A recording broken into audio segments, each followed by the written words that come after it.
What's up, fight fans? Your boy P. Welsh here, bringing to you UFC Noche Lopes versus Silva.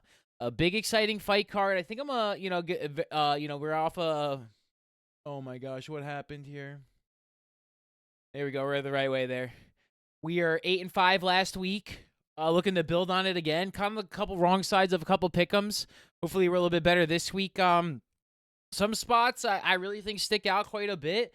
And then some spots are, they're kind of like, oh, this would be a very interesting matchup. We saw the French fighters have a lot of success. I'm kind of not feeling the same success for the Mexican fighters. They're just not really balanced. There's just the matchups don't look as good. So we're starting off here. I think it's a contender series. Zenando versus Don Checo, 9-1, 8-1 versus 11-2, 12-2. Then Checo, 2 inches on the height. 71-inch reach for Zenando, and then Zincheco's reach is not listed. So yeah, I think Don Checo is kind of the favorite. He's kind of got more of the I like the Muay Thai style. I think he's going to be able to press, do more damage. When you think about Zenato's, he's just really going to be hard for him to overcome that over the course of like a decision and withstand the damage with somebody that I think is just going to come forward like Checo does, the Muay Thai style. The clinches are hard to deal with if you've never really been in there. A lot of pressure on there. You make one mistake, you get really damaged, you go down, and that's why I like that style. I got Don Checo here. I think Don Checo maybe first or second round KO. I think Zendando is a pretty durable fighter. All things, excuse me. Maybe, as that being said, I just it kind of surprised me if he won, to be honest. It really would. I just haven't, I think Don Checo's just got he's got the style. I don't know if he's got the cardio to get there, but 24 years old, I think we're going to see 7 KO wins.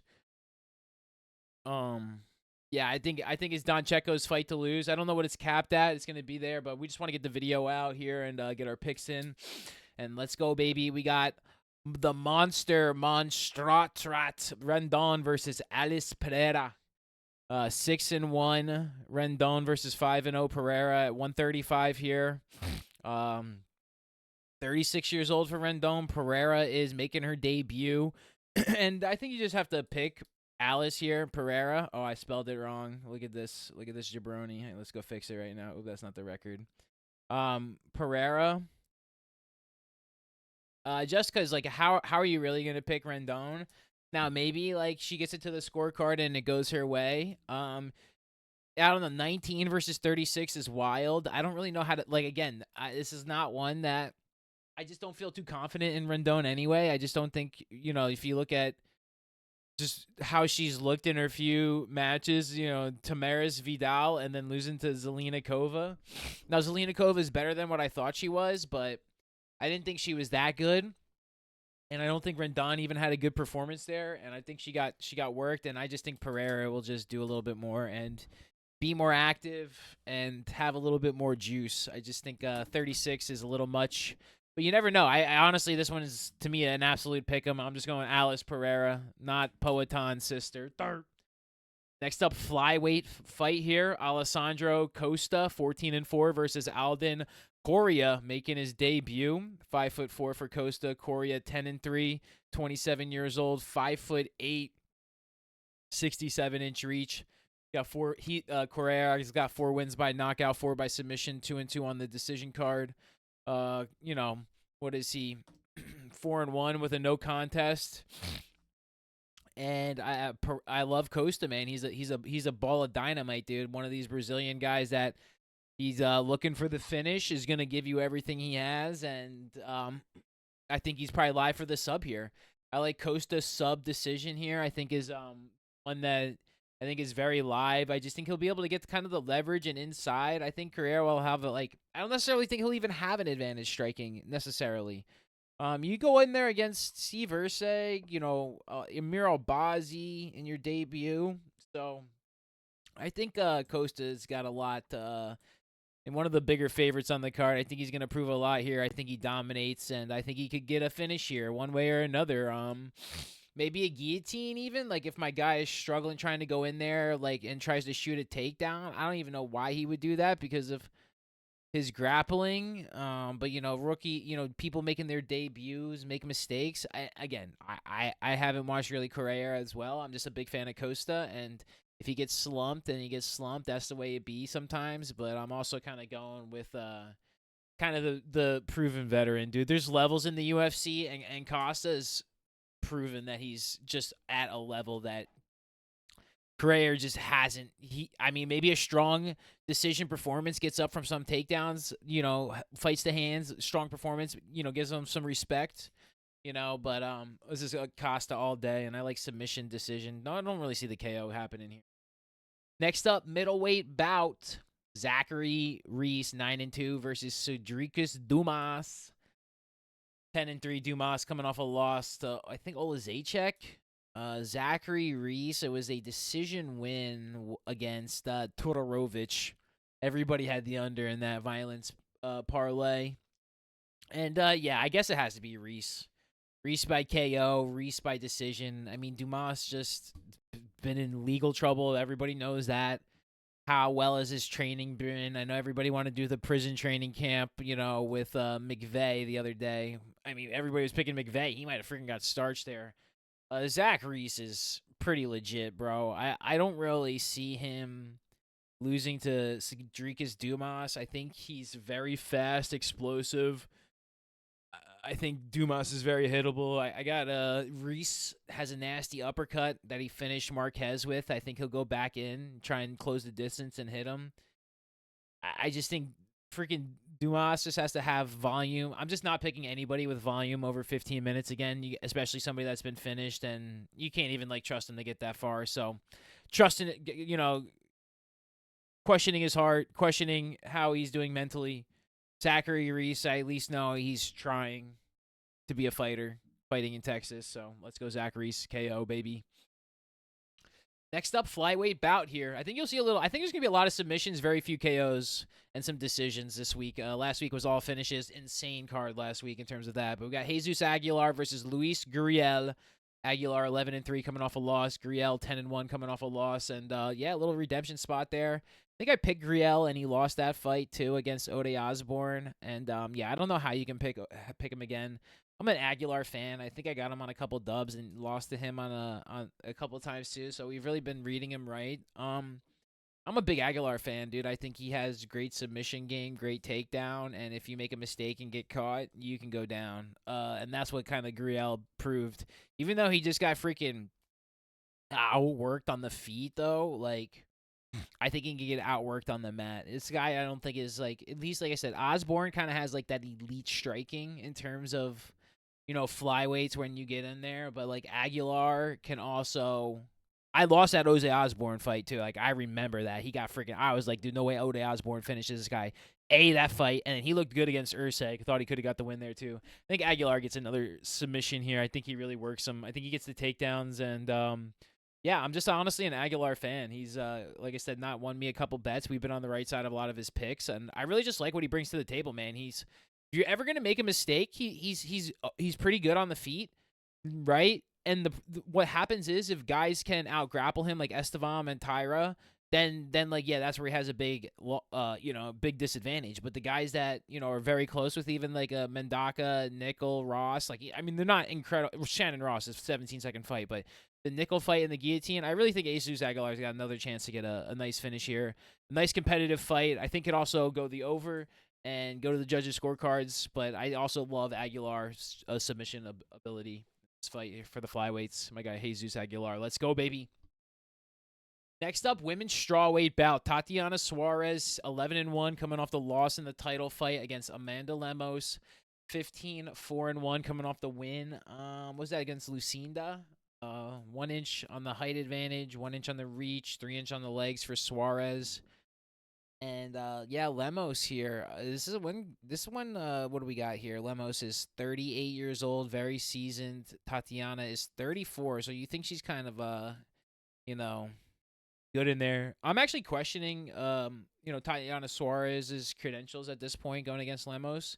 I kind of like Lemos a lot, going back and forth with who she's gone up and down against. Now, the win against Lucindo good. The win against Dern is very good. I think she can get Suarez here. I like Lemos by decision. I think she can contest on the feet, grapple, and get up.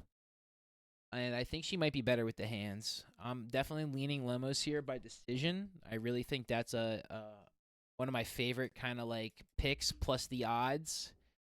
I think I'm picking Lemos here. I just think she brings more to the table. I'm very interested to see how the losers of the women's title fights rebound. Grasso not looking so good. She lost to Silva.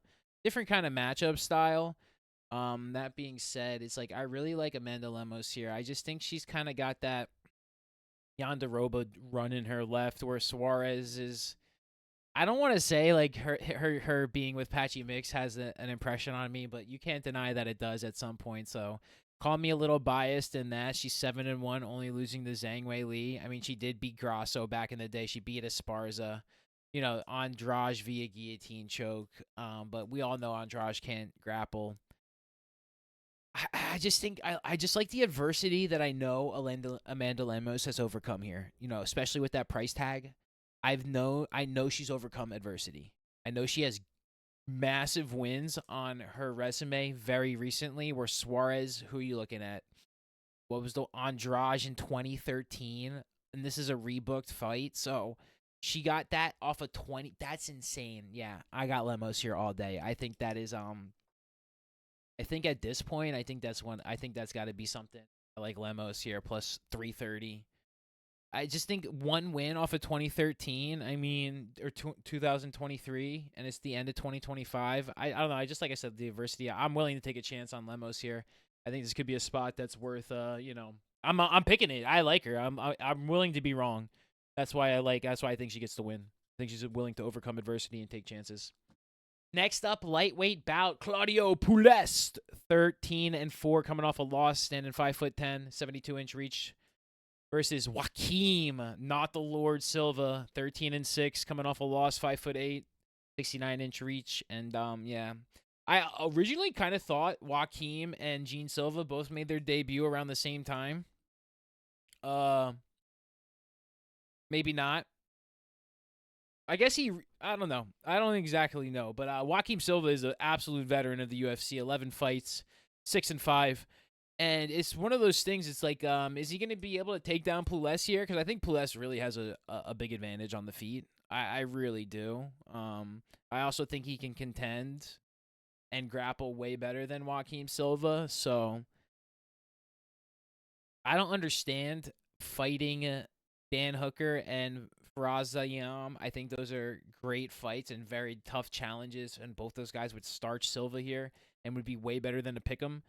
And that's why I think Pules here wins is better than a pick'em. And understand pick'ems happen, and maybe we go 2-0 this week. We were 0-2 last week, but I like Claudio Pules here. I just think he's got a better stand-up game. I think he's got a better defensive game. I think Joaquim Silva is better at grappling against people that are worse at grappling. If he's not good at grappling, he's not very good. He's also not the best stand-up. I mean, Jakar Close is also a dog. Like, no problem losing to Jakar Close, but like looking before that, Clay Guida, okay.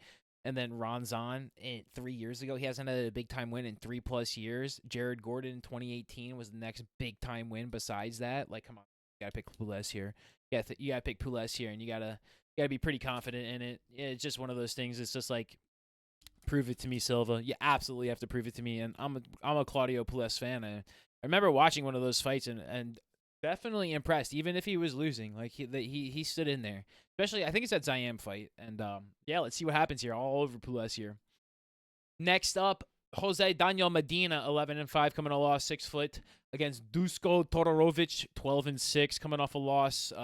Was that to Reese? I can't remember. We're gonna look it up real quick. Yeah, baby, 6'1", 74-inch reach, 1 inch on the leg advantage, and I think this is a Todorovic spot. Todorovic by decision / KO. It was the Reese was his last loss. He lost to Abdul Malik and Leroy Duncan by KO after that. I think both of these. My thing about these guys is they both have 0 striking defense. So this fight to end by KO either way might be very live. I also just don't trust any gas tank of Medina. I just think as soon as he gets work to the body, like he lost to Zach Reese and lost to Guieta, I think Todorovic here. Yeah, I think this is Todorovic all day. He got hit knee. It just says knee. Why does it say knee? TKO knee.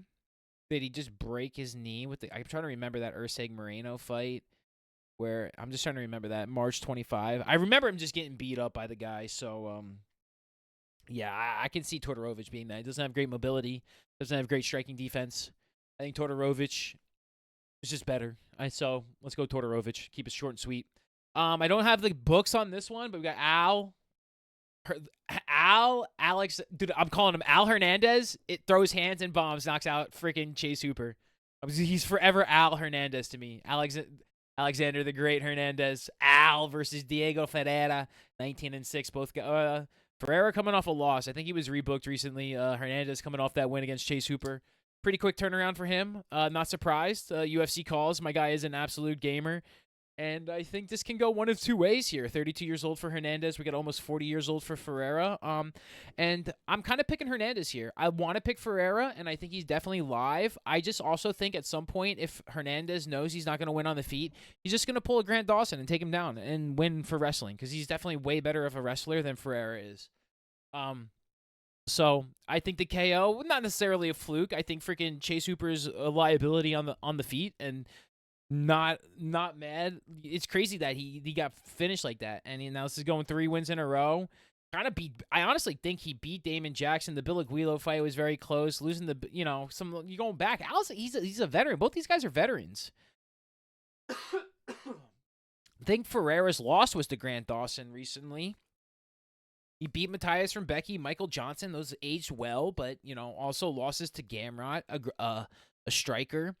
And a grappler, I should say, not a striker. A grappler, he lost by strikes, submission to strikes.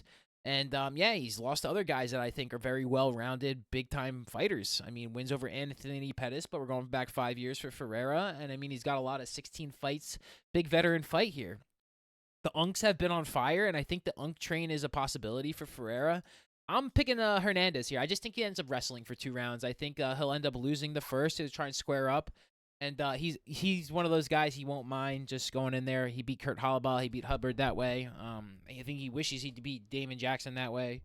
So let's go Hernandez here. Not my favorite pick. Not 100% confident because I definitely think Ferreira can knock him out. Probably will be rooting for that. But mad respect for Al for staying strong to the game, overcoming adversity, and it's just something that you love to see in the fighters and the guys that you watch it, week in and week out. He fought in August, and it's not even a month later. So, I don't think the gas tank's going to be a problem. I don't think I think Hernandez by decision. I think he gets the wrestling down. I think he does okay in the striking department, and he's just a dog, man. I hate to admit it. He's not my favorite fighter, but man has really stepped up and really just, put in some professional performances, and you got to put some respect on the name. There's nothing against Diego Ferreira. I just don't know if the gas tank is there. I don't know if the takedown defense is there, and that's really what scares me in making an official pick, especially without having a line to kind of guide us, but Alex Hernandez is the pick. Next up, bantamweight bout, Santiago Luna versus Kwong Lee. A matchup I'm really interested in. I love Kwong Lee. Santiago Lima starting off 6-0 there. 21 years old, 5'9". Gonna have a 3-inch height advantage. And coming in 4-0. He's gonna have all finishes here against competition. That's very much not on par versus Kwong Lee. Coming off a submission win against Gaston Bolanos, one of my favorite picks I've ever had. Lost to Long Zhao, who's, again, I think got robbed in his last fight. Kwong Lee lost to Chris Gutierrez and beat a couple other people. He's got a lot of experience against some pretty good fighters now. And what should be an interesting matchup. I don't really know which way. I'm leaning towards Lee just because I'm partial towards his performances. But he also, I don't know what kind of striker Luna is at the end of the day. And he might just be a far superior striker. He's got 4 submission wins where it's just like, yeah, those came early, but the last 2 were TKOs. 2 of them were TKOs recently. It's really hard to pick this one back and forth. It's like, I don't know, man. I don't know. I'm really going to pick Lee here just because I rode with him. He's my dog. I really don't have much faith in the pick, except that my guy did me right against Bolaños, who has, again, negative takedown defense. So Luna has some takedown defense, so I think Luna could definitely pick Now here's what we're gonna do. We're gonna pick Luna. We're picking Luna. We gotta pick Luna. Reversal. We're picking Luna. We're picking Luna. Got the striking. He'll probably have a striking advantage. He'll have a reach advantage. He'll have a crowd advantage. I'm just gonna pick Luna. I'm gonna my guy Lee. I might bet on him, but I'm not gonna pick him here. Let's go with Luna here, and maybe we'll probably be wrong. Next up, middleweight bout: Kelvin Gastelum, 20-10 in a no contest versus Dustin Stoltzfus, 16-7. Big height advantage for Stoltzfus. Big reach advantage, big leg advantage, and all those advantages I think go to Kelvin Gastelum. Let's see if he makes weight. Let's see. Is he really gonna get a knockout? I think Gastelum by decision here. I don't think he's really got the kind of what you want to see in terms of knockout ability. Unless Stoltzfus headbutts Kelvin's fist, I really can't see him getting knocked out here. I just think at some point this fight just goes 15 minutes, just back and forth, back and forth, back and forth. I think Kelvin's he's durable. I don't think he's going to give up. I can't imagine it. So I like Kelvin by decision here. I just think he's a better fighter. I know a lot of his fights the Stoltzfus fights have been finishes, and I just don't think we get that from Kelvin. So the bad hammer and the bad nail meet, and we talk to the judges to see whose art looks prettier. So let's go Gastelum here. I just think he's a better fighter. Like, come on, Gastelum by decision. Next up, lightweight bout: Rafa Garcia, 17-4 versus Jared Flash Gordon, 21-7. Both gentlemen coming off a win. We got a 2-inch height advantage for Gordon, 2-inch reach for Garcia. 1 inch on the leash for Gordon, on the leg reach for Gordon. And yeah, I'm a Gordon guy. A little long in the tooth, 37 years old, but we've been on the good side of him a little bit. Thought he beat Harpquist. Harpquist gets like the luckiest decisions, it seems like, bro. Rabovich and freaking Gordon recently. So put those with a grain of salt as you get them, where you fight them. I like Jared Gordon here. I think he's a way better fighter. Is he going to get a finish? I don't know, man. That Moises, we kind of knew that was happening. That was a straight pick him, and he got finished. I ain't ever going to pick a Mexican to get finished, bro. They're freaking durable as shit. I actually think we see a lot of decisions this week. I do think the Mexicans are really tough. Like I said, maybe we see a few submissions. But I think we see a lot of scorecards. I think we see a lot of stuff in between, and I'm very excited about this this week. I like Jared Gordon here. I think I said Gordon by decision. Can KO. My guy's been KO'd by, Grant Dawson, but, a lot of unanimous losses. He lost to Harpquist by decision too. So I just think Gordon's a way better fighter, and I think he's just way more experienced, way more technical, and Garcia is really going to have to put on a pace that I'm not sure if he has in him. I don't really know. Is he going to be able to take down Gordon at this point? I mean, come on, man. I don't think so. I think Jared Gordon's a super solid fighter, bro. If Patty Pemblin's not taking you down, you think Rafa Garcia is going to take you down? Next up, bro. Come on. Yeah, Jared Flash Gordon all day. I like Jared Gordon a lot. Next up, bantamweight bout. We got Robbie Font, 22-8 against David Martinez, 12-2. 3-inch height advantage, 4-inch on the reach for Font. Massive experience advantage. Martinez coming here, 12-1. Hasn't fought in a. He fought Simon Oliveira and a Contender Series fight to get the co-main event on UFC Noche San Antonio against Robbie Font. He's coming off a loss. No, he won. Who did Robbie beat? He did lose to somebody. He beat Gene Matsumoto, who's a freaking savage, bro. Yeah, come on. Robbie Font by decision here. Robbie Font, 15 minutes of having fun in the octagon. Just a class better than Martinez, no lie. I'm sorry. I don't think this is a 5-rounder. I hope it's not, and it's a 3-rounder. I think Martinez can maybe win the 3rd round if Font's in there and make him sweat a little bit. But yeah, I'm Robbie Font, team Robbie Font all day. I don't even know if I can really be a fan of David Martinez. I haven't seen him enough. You can read his record, read everything he's went against, but rescheduled bouts against Lee and Vera to get Robbie Font in the main event at Noche. I mean, I get what you have to do, UFC, but this is a bad spot for my guy but you need some star power here, and Robbie Font's the guy you got. And I think Robbie Font, kind of breaks the fans' heart. I think it's going to be a tough day for Mexican fans, and I think this is another matchup where they're just going to see their guy kind of done pretty bad. And I just think Robbie Font's class, man. He's very class, dude. You know, Dan Ige of the bantamweights, just guys that are going to come in there and do absolute freaking massive stuff. Look at his losses: Figueiredo, Sandhagen, Vera, Aldo. Next up, you know what I mean? Munoz back in the day again, and one other one. Rob Font, baby! And the last up, the featherweight main event, UFC Noche Diego Lopes, 26-7, coming off a loss to Alexander Volkanovski in the main event of the featherweight championship against Gene Lord Silva of the Fighting Nerds, the last unblemished fighter in the UFC. 4-inch height advantage for Lopes, and 3.5 inch on the reach and 4.5 inches on the leg, and I can't believe Lopes isn't a little bit more of a pick'em. I love Gene Silva here. He's my pick. He's honestly, I've been feasting on him since the day he walked into the UFC against Jourdain. Weston Wilson, I remember that night. So I remember seeing the Lord on. I'm like, this guy looks like a savage. I remember watching him throw hands with Vallejos in the preamble. I'm like, dude, this guy's legit. He's been absolutely on a tear, and I think Diego Lopes is very hittable. I think he's blemishable. I think he can be out-grappled. I think he can be outstruck.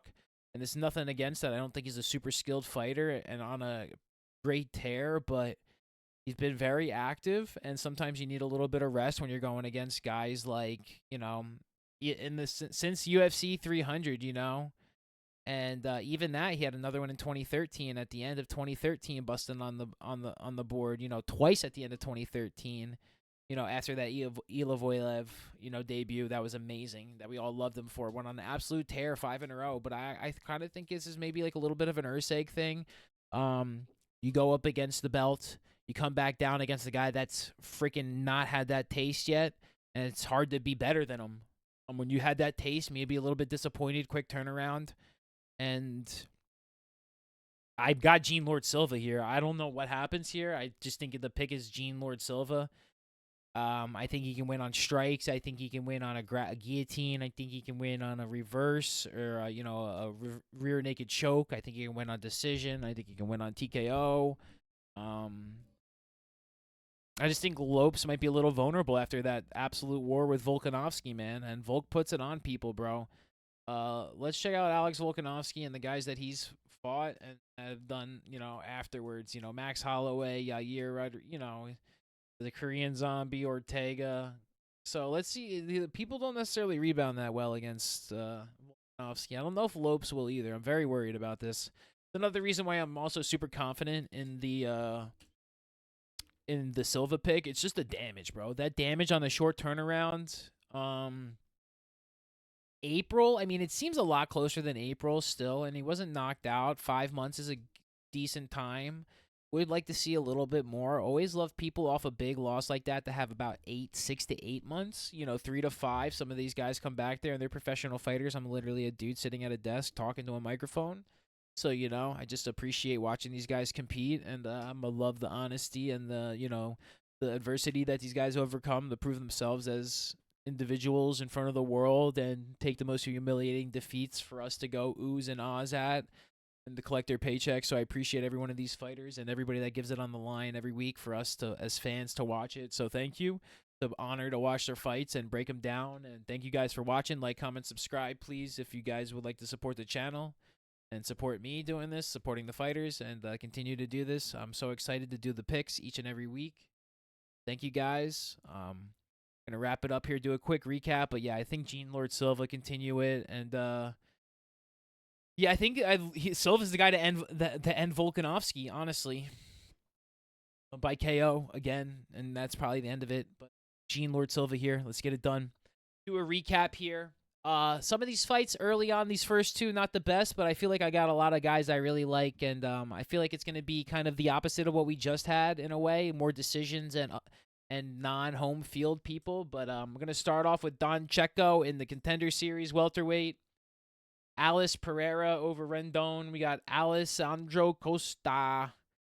We got Zachary Reese getting the dub. Jesus Aguilar going to Amanda Lemos. Claudio Pules. Todorovic. Al Hernandez. Picking Luna, Gaslam, Gordon, Font, and Silva. Thank you guys so much for tuning into the video. I can't wait to watch the fights this weekend. Like, comment, and subscribe again to support the channel. Leave your picks in the comment section. 100% picks in the comment section gives you 100%. $100 gift. I'll send you $100 cash. So thank you guys so much for watching. Take care of yourselves, your friends, and your family. Peace and love.